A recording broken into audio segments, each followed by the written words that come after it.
But I loved him, and I knew, I wanted to fly right too. So anyway, I ended up breaking up with him because I wanted to go and exercise a different relationship. Look how she framed those words. Sound like Jada Pinkett on Red Table Talk. I want to exercise a different relationship. You want to be with this other dude. You left him to be with this other dude. Yes. Okay. Well, but not necessarily exercise. be with another dude, but just experience. To entertain another dude. Yeah, exactly. So exercise, experience, entertain, it's all the same. Yeah, you're talking about exercise. I never imagined my journey would inspire people all over the world. Hello, my name is Nema and I'm from Zambia. So I love the Dear Future Wifey podcast. For me to see people being so real, so honest, and so true about the real situations in life. Hi, I'm Natalie from Belgium, and I would like to say thank you. I value your content because it is Christ-centered. You have set a standard in love.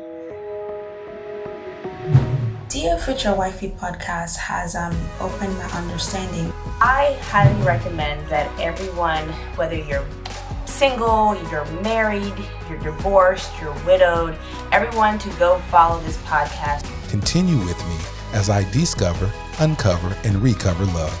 I'm LaToya Whitfield, and welcome to the Dear Future Wifey podcast. Welcome to the Dear Future Wifey podcast. I'm your host, LaToya Whitfield. Listen, if you haven't subscribed to the Dear Future Wifey podcast, make sure you do so. Share it with your friends and family. Hit that notification button so you'll be notified when we release other videos. So stop shacking with me and go ahead and subscribe and make a commitment.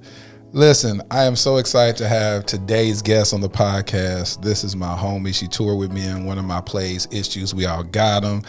You may have recognized her of season 3 of American Idol. She was the 4th runner-up. That was a season that who won that year? Fantasia did win. Okay, yeah. And Jennifer Hudson was on that season too. Yeah, sure was. So that was the season.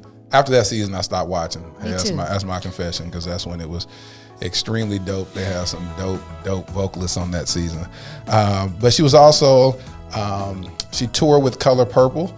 She was nominated for NAACP for the Broadway tour as the character Nettie. She killed it. I saw that production.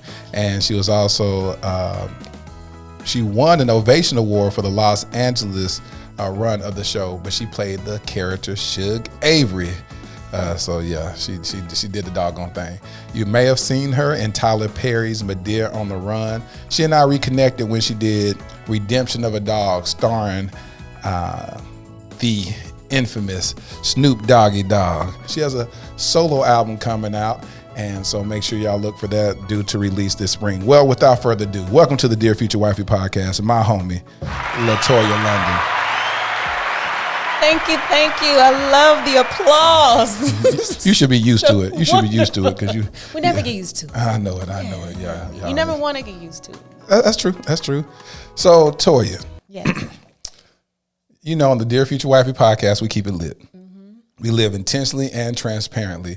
And so during our conversation that we had during the run of Redemption of a Dog, I was out there shooting it, and we were sitting in at Craft Services, and I said, "What's going on? What's the update?" And you are in the midst of a divorce. Yeah.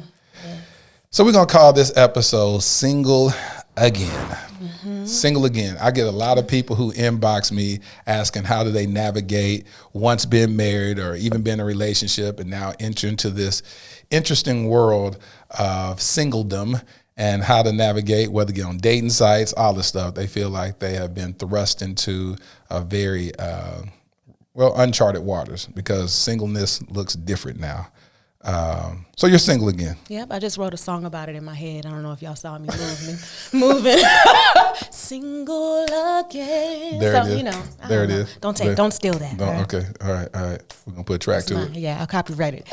Copyright it just now. Just right there in your head. Yeah. You just did it real quick. It's mine. So single again, Toya, you're single again. You've been married twice before, yes. Right? Once before. Once before? This is my second divorce. Your second divorce? Yeah.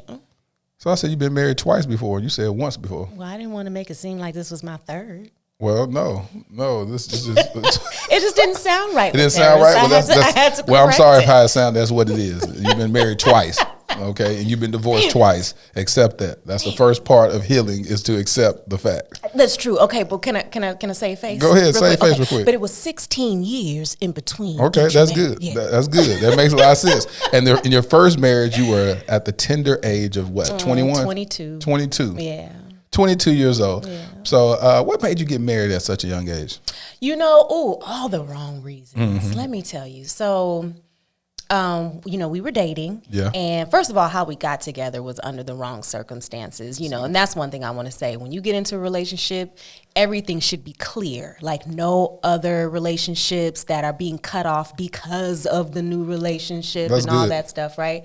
Though he was not married, however, he had a situation and he didn't clear that up completely. You know what I mean? So anyway, so we get together and we're dating. I'm growing to like him. I wasn't like fully like, but he was doing so much and being there for me at that time. My dad had just passed and stuff. So it was just like, okay, yeah, this guy is nice, and so he was there for me. And then the baby mother, she was mad, so she, things happened where, he wanted more time with his kids, but he wasn't married. And so he had to be married in order to get that time. So I took it upon myself, since we had already been talking about marriage. I said, well, let's get married then.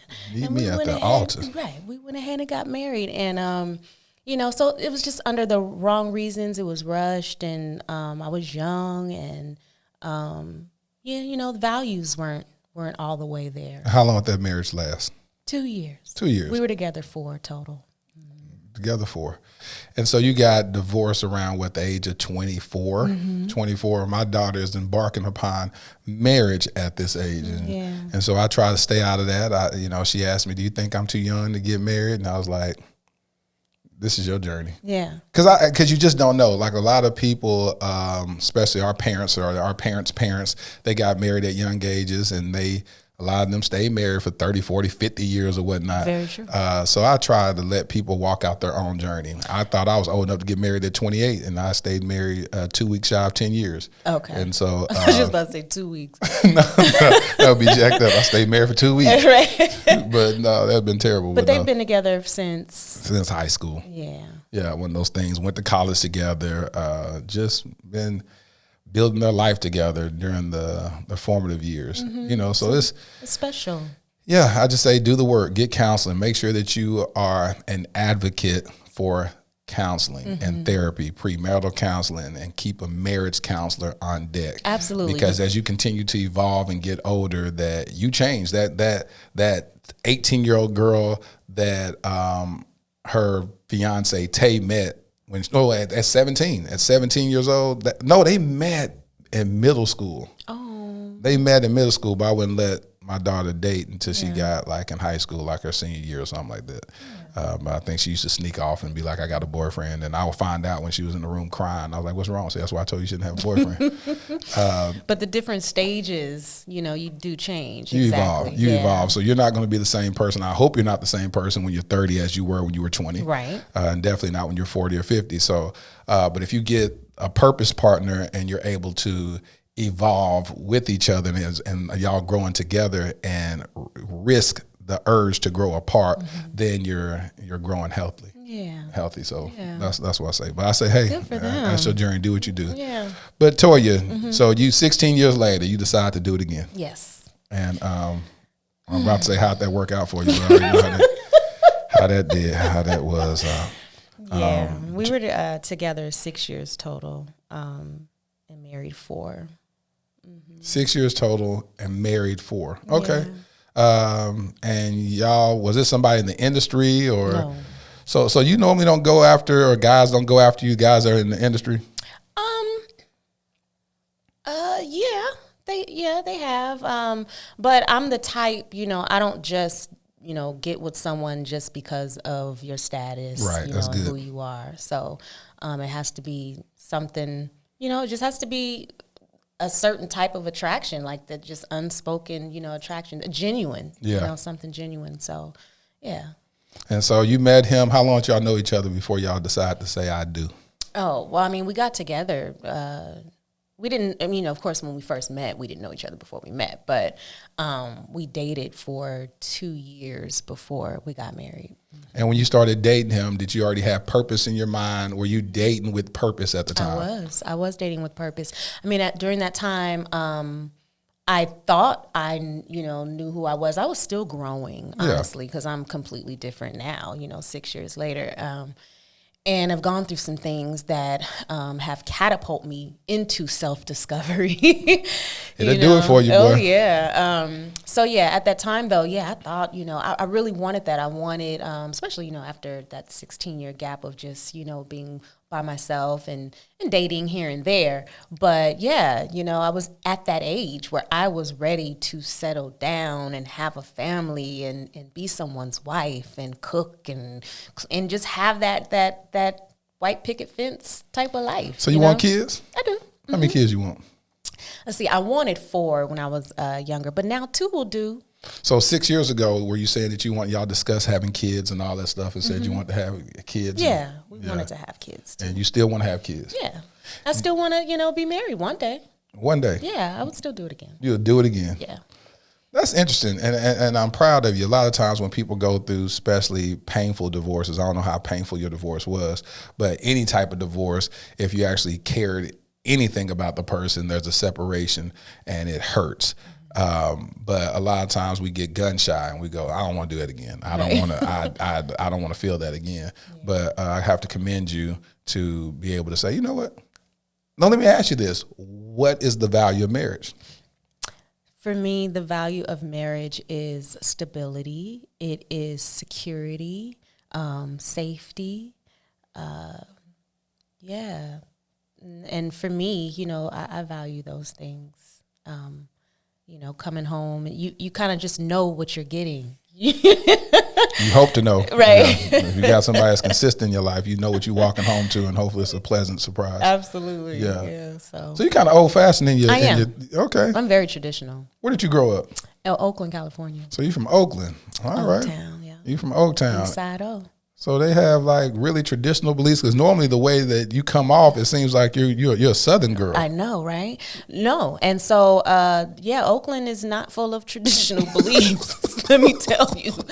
And you know what? It's a trip, because I didn't get this way initially. I wasn't this way when I was younger. I didn't really know, like I said, what my standards were, what my boundaries were, or who I was, but through just living and evaluating things and really going within and finding what's comfortable for me and what matters to me, I have found that I am a traditional woman. I do believe that we have our roles. And, I think that all women, all people, period, should have their thing. Yes. We are individuals coming together and sharing a life together, right? I do not believe that your whole life should be encompassed in your partner, because you will lose yourself. Totally. So I'm an individual with my dreams, hopes, aspirations, and all that stuff. But I do believe that, I would like to cater and, submit. Mm-hmm. I do believe in that, but in a way that is still respectful and it's reciprocated. You know what I mean?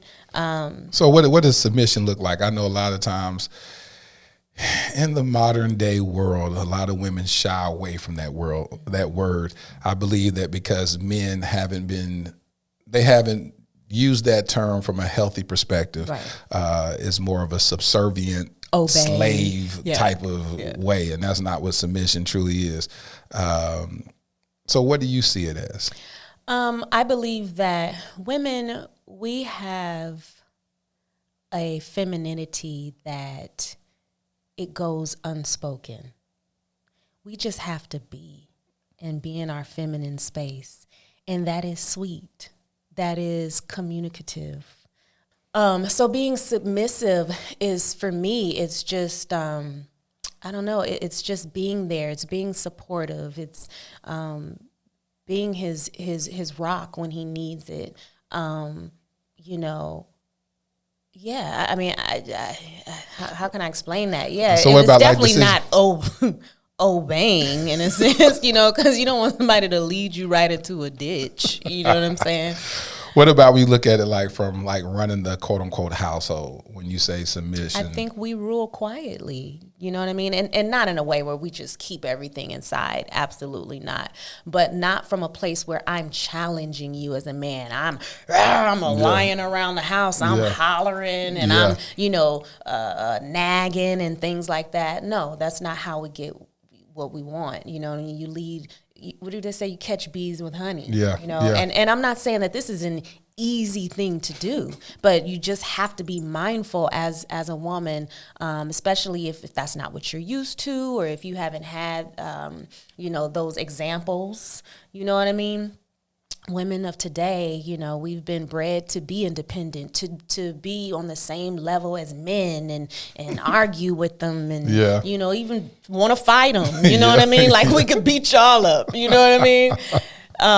So, yeah, I think there's roles and we just have to stay in our feminine. And when we do that, we will get so much further with our men. Now, a man is going to be what he's going to be. Of course. Like if he's a cheater, I don't care how sweet, subservient, and all that stuff, he's going to do what he's going to do. And you just quietly do what you going to do. Leave. That doesn't mean match what he's doing, but you do the right thing and you just bounce. Exactly. You know what I mean? Very quietly, nicely. It's going to be the worst pain he'd ever feel. You know what I'm saying? But if you, and you, that's going to give him an excuse to keep on.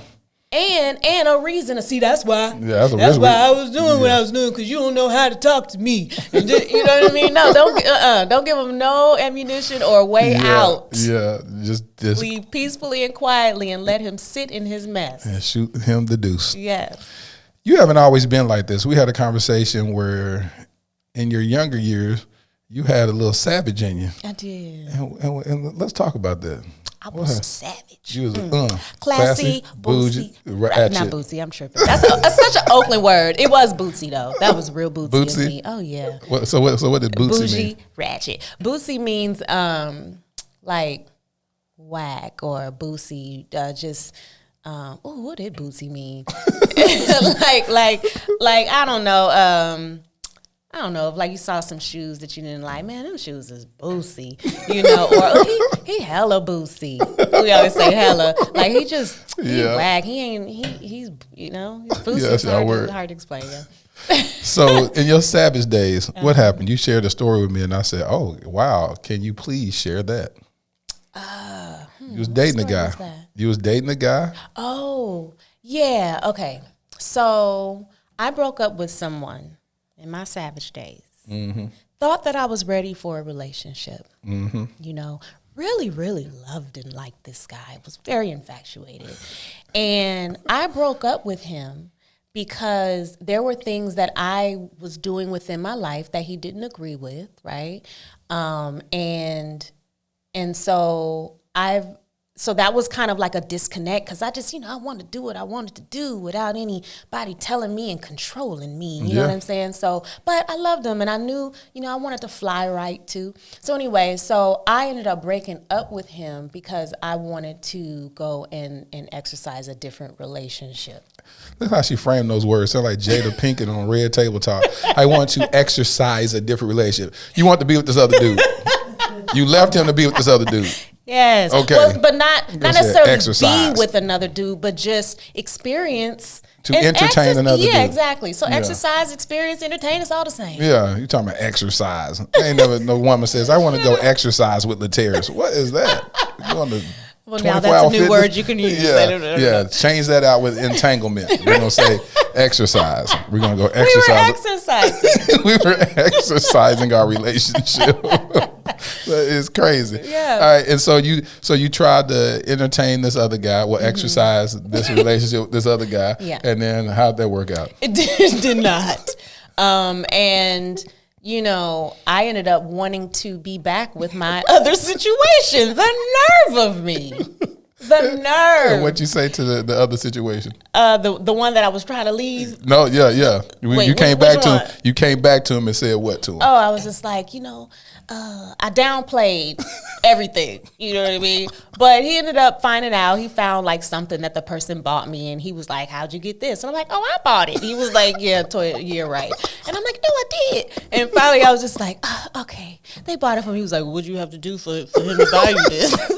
We was just kissing. You know what I mean? Anyway,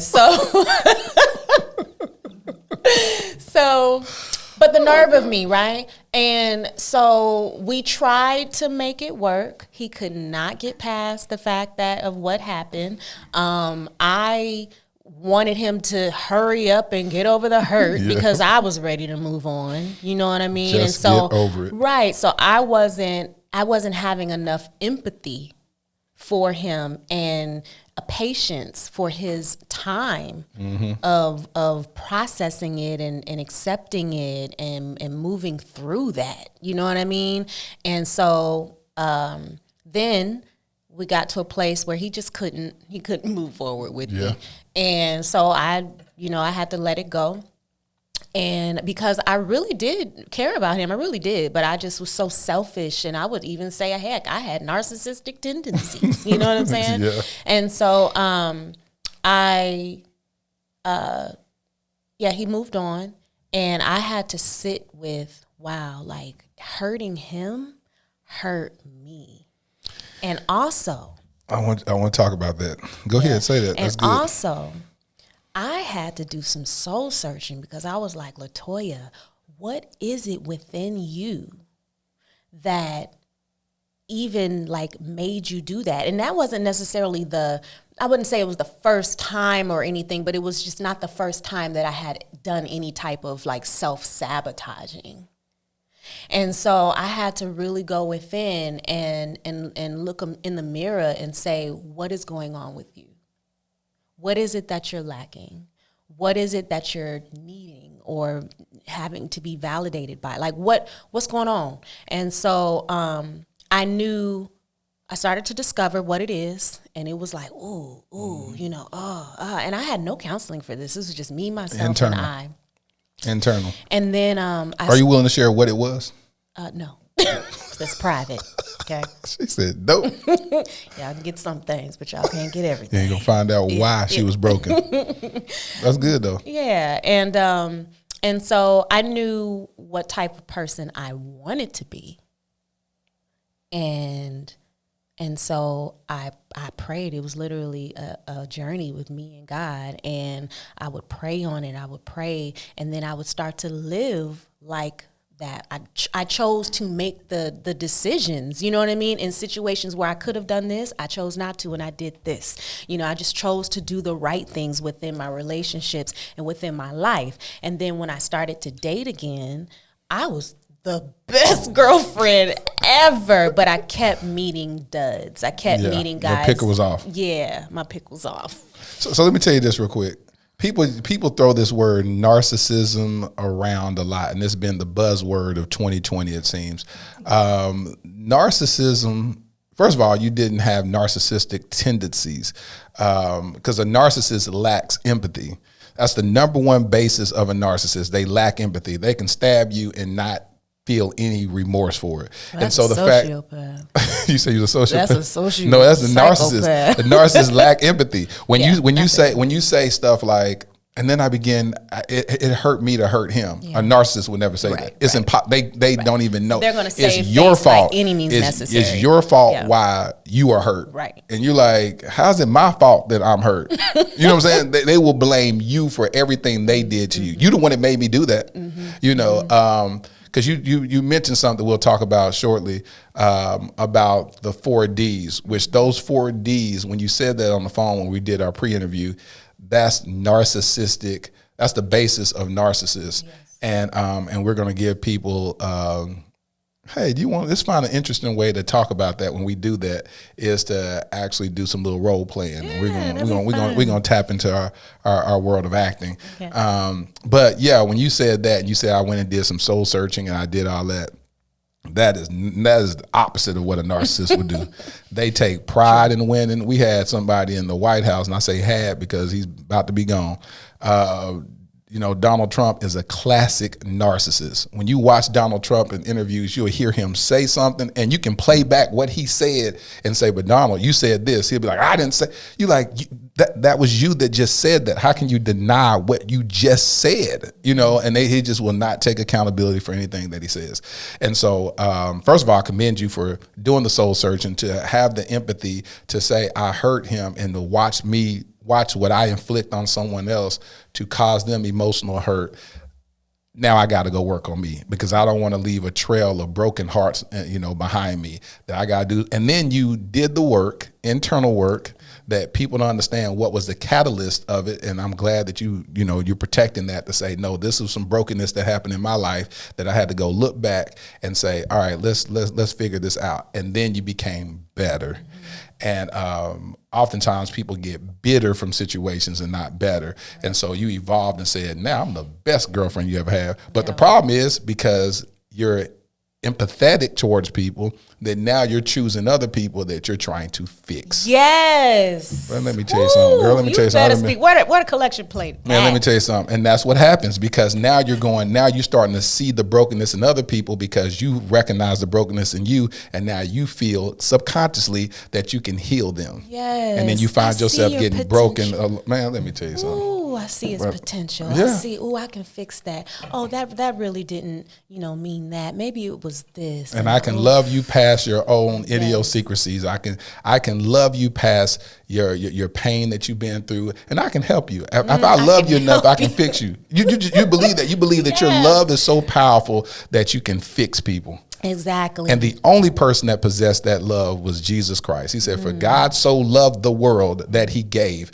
And so we have a tendency to try to do that, and we sacrifice ourselves. And God said, I never told you to sacrifice yourself. Listen, I did. That I want to keep that one. I want to be the sacrifice. Now, I don't need you trying to replace me. And we oftentimes put ourselves in these sacrificial situations, and then we find ourselves broken and beat up. And then we go, I don't know what happened. God said, I never meant for you to do that.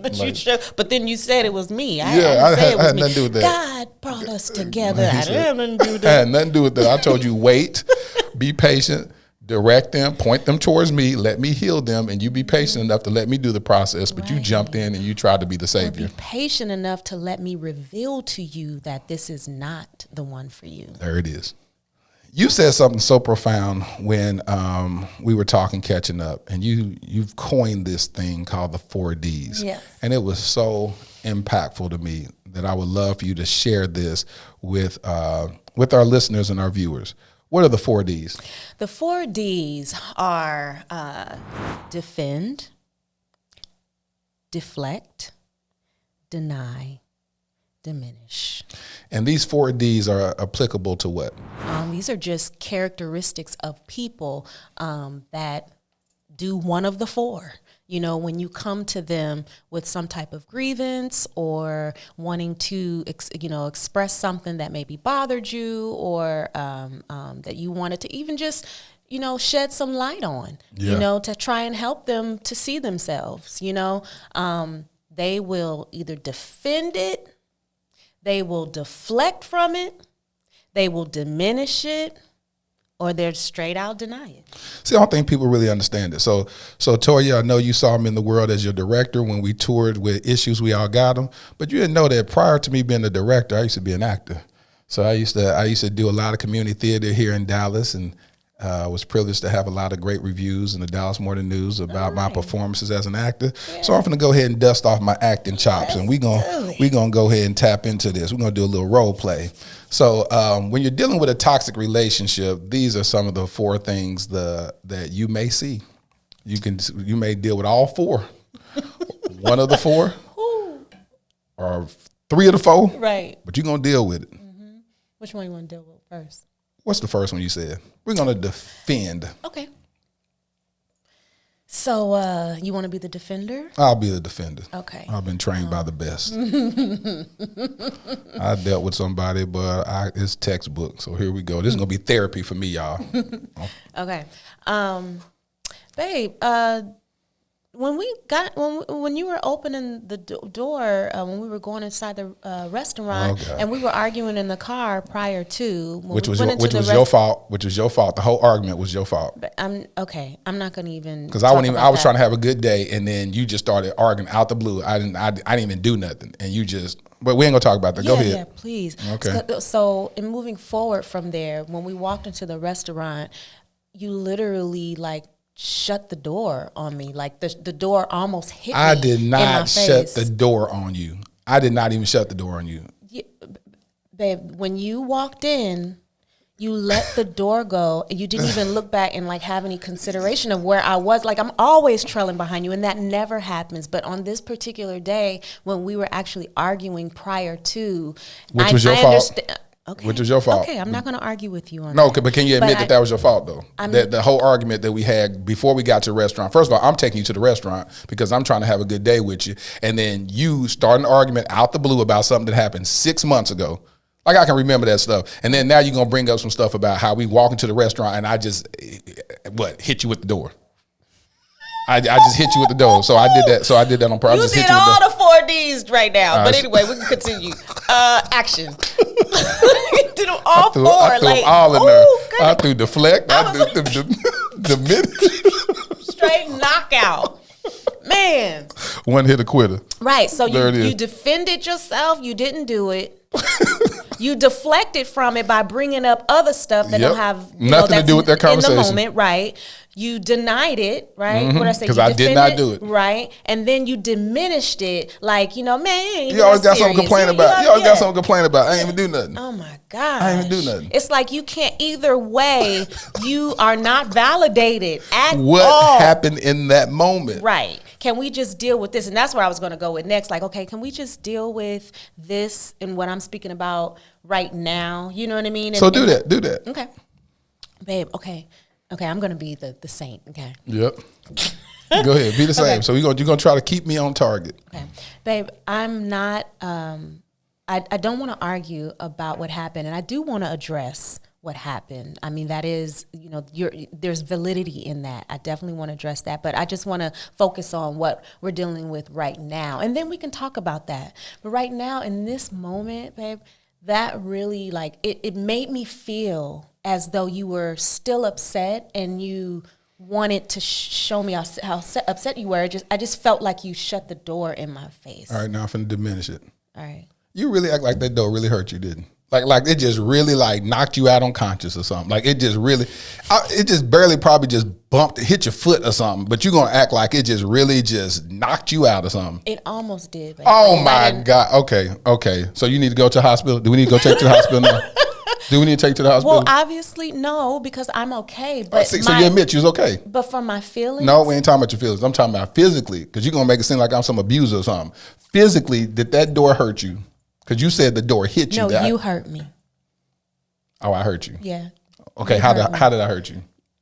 You hurt me. Because I don't even need to know all that, because you just always find any reason in the world to have a problem with me. Not once did you say, "Hey, thank you for taking me out to eat. I'm trying to take you to a nice little date night." Not once you say, "I really appreciate that." Babe, I do. When? Okay, can I hear that more? Okay, can I hear that more? LaToya, I appreciate you taking me out. So you didn't mean that. See, now, you had an attitude when you said no. You had an attitude when you said that. I didn't have an attitude. You had an attitude when you said that. I didn't mean to come off as though I was having an attitude. Well, say you didn't mean to have an attitude, but you had an attitude when you said that. I didn't mean to come off as though, but within me, I do not have an attitude with you. Okay. Hold on. No, that's a good point. Within me, you just made it seem like I had an attitude when I pushed the door on you. So within me, I didn't have no attitude when I hit the door. It was an assumption that I was asking you. Don't assume. But don't assume. Shouldn't I come to you and ask you to clarify something if I have a question? Not when you have an attitude about it. I didn't have an. Okay, I really don't want to argue. I just want to have a. If you didn't want to argue, when you had this conversation, like we walked in the restaurant, we back outside, standing in front of these people walking by, people looking at us. These people looking at us like. Oh, it was something else you did earlier too that was so diminishing. Oh, you were like, so really, so really, you tripping off because I slammed the door in your face. It was like, instead of it being about the whole principle, like you diminished it to being just about the door. A door, and you're saying how it made you feel because, and you have very valid points to say, hey, because especially when you come from a heated situation and you move, people are moving differently. Mm-hmm. So walking that door, 9 times out of 10, dude did let the door fall back. Let the door fall back on you. You're like, okay. Right. And then everything you say is a trigger to make him like, nah, you did this. Mm-hmm. Nah, I didn't mean this. And just instead of stopping and saying, you know what, I am sorry. Yeah, and maybe I did do that. If I I didn't mean to, I was wrapped up in my emotions, and I apologize if that happened. Let's see what that looks like. Go ahead. All right. We're gonna show the healthy part. Babe, you know, after our heated conversation in the car and we were walking into the restaurant, usually you don't do this. Usually you hold the door open for me. Mm-hmm. And this particular time, you just like let the door go, and it almost like smashed into my face. I had to catch the door, and it made me feel like you were still angry, and it was on purpose. Well, let me tell you something. I was angry. I was still angry, and I apologize. I never want you to feel like that I would do anything to hurt you or harm you. And then I did notice the lady that was walking in front of me. She kind of looked back at me because she noticed what I was doing too. Because like your purse kind of like fell like down close to your hand when the door hit you. So I do want to apologize for that. And I just want to just have this good night. I just want to take you out and treat you like the queen that you are, make you feel special. And can we just leave the argument that we had in the car? We can get back and discuss it when we leave, or maybe let's just talk about it tomorrow morning or something. But I just want to celebrate you today. I appreciate that. I love you a lot. You hear me? Love you so much. All right. Damn. That's what I'm talking about. Dear God. When you heard and validated, it makes you feel so wonderful. But oftentimes we get with these partners that we're too busy persecuting them, and it's an exchange of like we got these swords fighting each other instead of saying, "Come on, we're purpose partners. Let's heal each other with our words and let's create healthy." You're not my enemy. At all. You know what I mean? So we have to trust each other enough that if we bring things to each other, that we can actually take the time to look at it and evaluate it from an empathetic place and say, you know what? You know, like we help each other to see ourselves. Yes. You know what I mean? Yes. So if you trust me, trust that I'm not going to accuse you of something, yes. You know what I mean, that did not happen. And I'm I'm going to try to elevate you, yes. and pull your coattail to make you better, and vice versa. So, babe, I'm all for it. Like, tell me where I messed up. And that's what it should be. So as God continues to build me to be the husband that he's destined me to be, he's teaching me through my kids on how to love them, how to meet them in their emotional spaces, how to heal them from their brokenness. But I don't want a woman that's already broken. I need her to be healed when she come to me. And so I take my healed self and her healed self, and we do something great together, because I don't need to introduce my kids in no more trauma or drama. Absolutely. That's what it's about. But we really get down to it is about trust. It's about communication. And when you talk about, and I watched how your physical, how you transformed with how I spoke to you in the other example. Mm-hmm. When I cover my words with love, then you like, So you're like, come on, boy, meet me in the bedroom. She was like, listen, that's foreplay right there. When you can love somebody with your words, that's foreplay. Absolutely. And so I want to encourage more men to learn how to talk and to love. I had these guests on the podcast, Kariga and Felicia. They were on Black Love, and I told him, I said, I had to get you on my podcast because I never heard a man cover his words and be so intentional about how he spoke about his wife. And if you haven't seen that episode called Purpose Partners, it's absolutely powerful. But to hear a black man cover his queen with words of affirmation was just absolutely beautiful. Yes, that's another thing too. Like you say, words of affirmation. When we have issues or we need to talk to our partners about things. It does matter in how you speak to them. Something that my brother said that my dad would do when he spoke with him, he would always talk about, instead of always coming with the negative first, or things you did wrong first. Yeah. Positive, negative, positive. Reinforce, the good things, and then come around with the, yes, it's not what you do, it's just how you do it. Absolutely. So what is your love language? My love language is, I would say, acts of service. Is that one? Yeah, that's one. So what are they? Words of affirmation, acts of service, physical touch,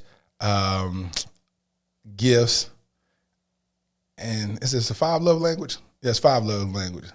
Acts of service and quality time.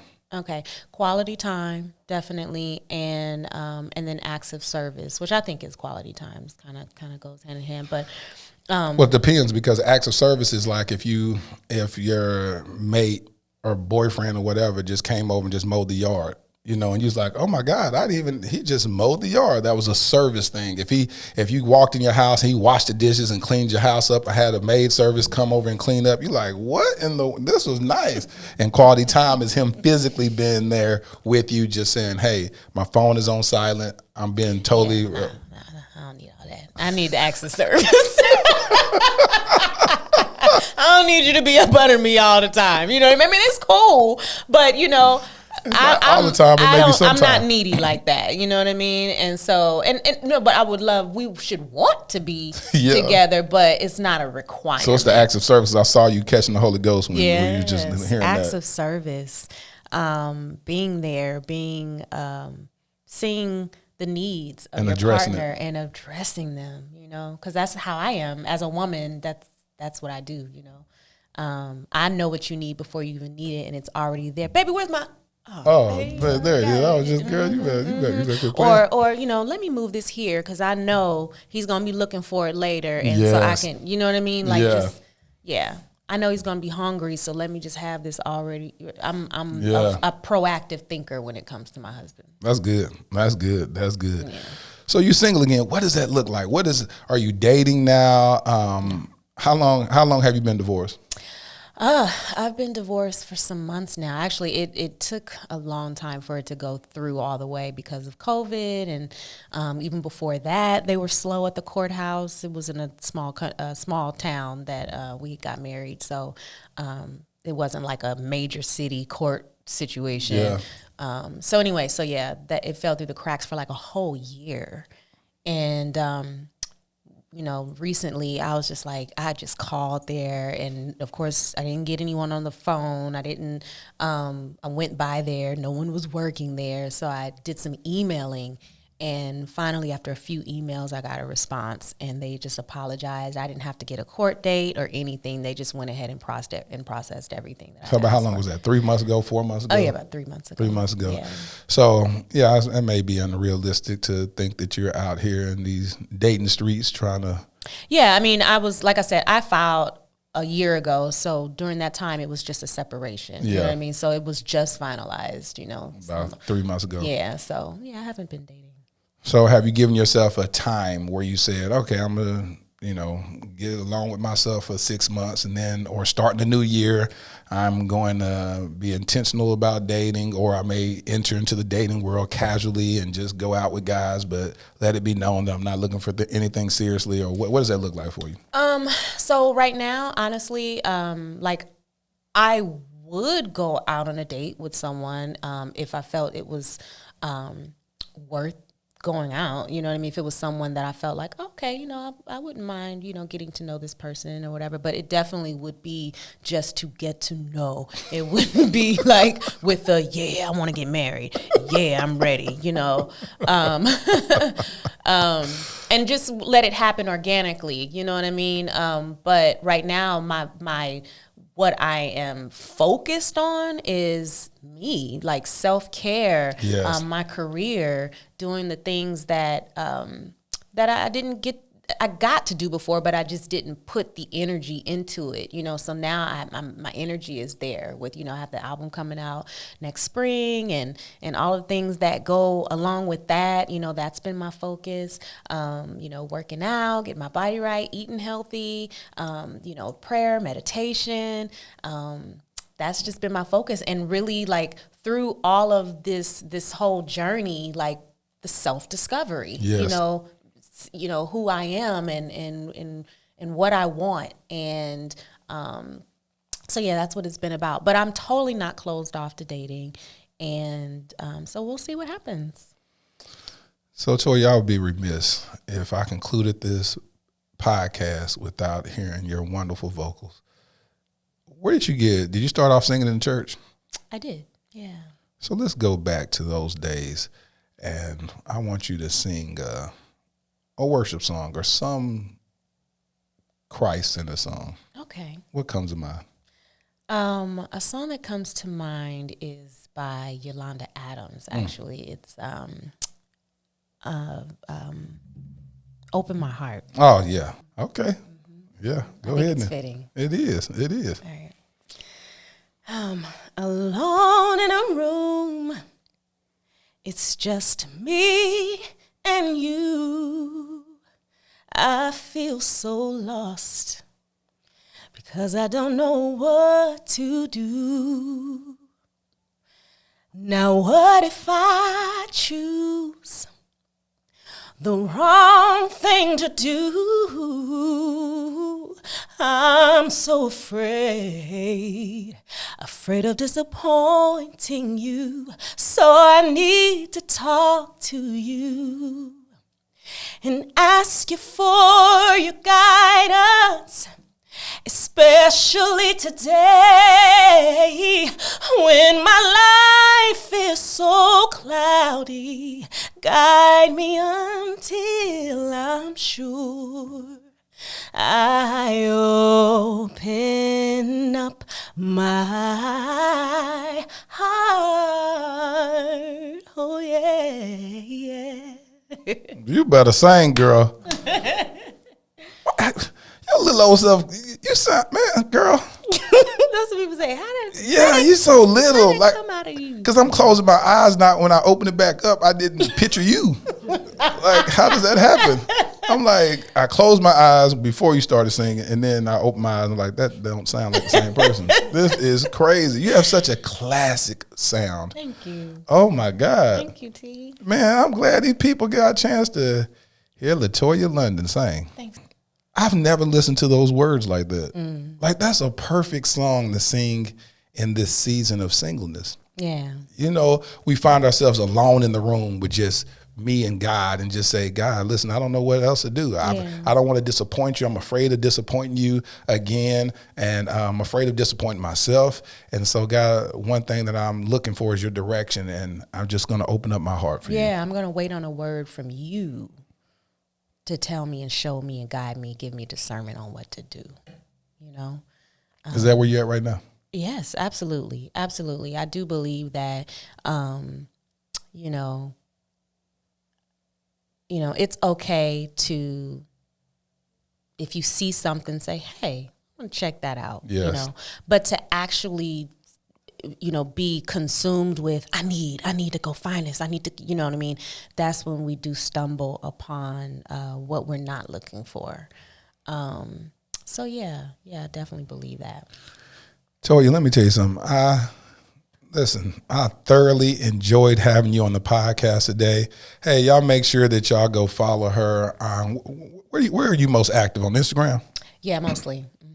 So I'm going to drop her Instagram right around here, over here, there, somewhere. And make sure that y'all go follow her. Give her a shout out. Let her know that you listen to her on the Dear Future Wifey podcast, and slide in the DMs and tell her what blessed you. Because y'all, I love y'all so much. Y'all are very active on the podcast. Y'all are not afraid to let me know what resonated with y'all, and I just really appreciate that, and I'm really thankful, and I'm glad to have had you on the podcast. When did we work together? That was 2006? Yeah, that was 2006. Like 14 years ago. In 2006, toured in my show Issues, We All Got Them. That was a dope tour. Yeah, it was my first tour. Honestly, my first national. And that was your acting debut, wasn't it? Yeah. Because I remember you were talking. So you did Color Purple after that, like literally the year later. Yes. Yep. I was so proud of you too. I was like, this girl that she started with me. We're moving on. Yeah, sure did. That girl went and did Broadway. I was like, you better go get it, Natty. You better get it, Nanny. Give it up for my homie, LaToya London, on the Dear Future Wifey podcast. Thank you for having me. Thank you for enjoyed joining myself. us. Oh, it's so much fun. Yeah. Thank you for keeping it lit. Oh. I really enjoyed having LaToya London on the podcast today. Listen, I get a lot of inbox messages from people who are transitioning from either marriage and they're going through a divorce and they're dealing with a lot of brokenness, or even people that have been in a very emotional relationship with somebody and they're trying to regain and reclaim who they are. God just laid in my heart to actually pray for y'all before I actually read this letter. So Heavenly Father, I lift up anybody who's watching this podcast or listening to this podcast that are going through a transition in their life. And I ask right now for you to heal their broken heart. God, I ask that as they continue to mourn the loss of that love relationship, God, that you become that balm in Gilead, that you begin to heal their broken heart. God, that in this season, God, that you reclaim their hearts. God, that you just dig deep inside them, God, and you fill that void with your presence. Wrap your loving arms around them, kiss them on their cheek, and let them know that you are with them and that you promise that you'll never leave them nor forsake them. God, I thank you right now for the journey that we're all on and understanding love. But God, you are love. And so the more that we understand love, the more we understand you. And God, we thank you for that. In Jesus' name I pray. Amen. Whew. Dear future wifey, singleness, such a powerful word. The deeper power is in the submission to its season. Allow me to encourage you to fully submit to this short season of singleness. There is absolutely nothing wrong with you. I need you to hear that. Don't allow the lack of marital covenant to deceive you into thinking you are lacking. You are more than enough. You are exactly where God wants and needs you to be. Embrace this journey and accomplish everything you can as the amazing single woman you are. Think of me when you grow weary in your well-doing. I'm on my way. I can't wait to join hands with you and walk alongside of you when God says so. I get excited about the sheer possibilities of what our union will bring. Think on these things. Philippians 4:8. Your future hubby. Thank you for listening to the Dear Future Wifey podcast. Remember, be lit, live intentionally and transparently, and don't stop loving. Make sure to subscribe to our Dear Future Wifey YouTube channel. We're available on Apple Podcasts, Google Podcasts, Spotify, and Stitcher. We welcome your support. Simply share our podcast with your friends and family.